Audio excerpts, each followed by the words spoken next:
Pemirsa, oknum PNS dan kantor kecamatan di Aceh Barat Daya ditangkap karena menyebarkan hoaks dan menghina Presiden Joko Widodo.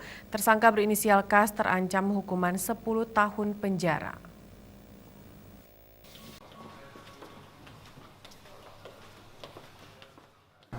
Tersangka yang diduga telah menyebarkan hoaks dan menghina Presiden dihadirkan dalam konferensi pers Selasa.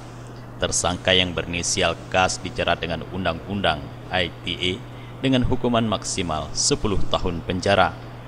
Menurut Direktur Reserse Kriminal Khusus Polda Aceh, Kombes T. Saladin, dalam konferensi persnya kepada wartawan mengatakan, tersangka Kas menyebarkan konten hoaks dan ujaran kebencian melalui akun Facebook miliknya pada Kamis 23 Mei.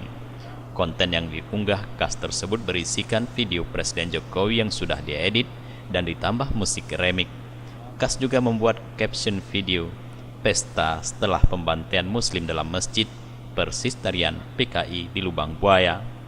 3 hari berselang, polisi melakukan penyelidikan dan mengantongi identitas tersangka. Tersangka ditangkap di rumahnya di Abdia pada Minggu 26 Mei. Penangkapan dilakukan personil Ditreskrimsus Polda Aceh dan Polres Abdia.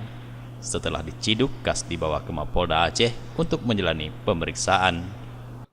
Kemudian terkait dengan perkembangan teknologi, ilmu pengetahuan, teknologi, dan kemajuan zaman, sekarang ada pepatah zaman now, ya. Zaman milenial.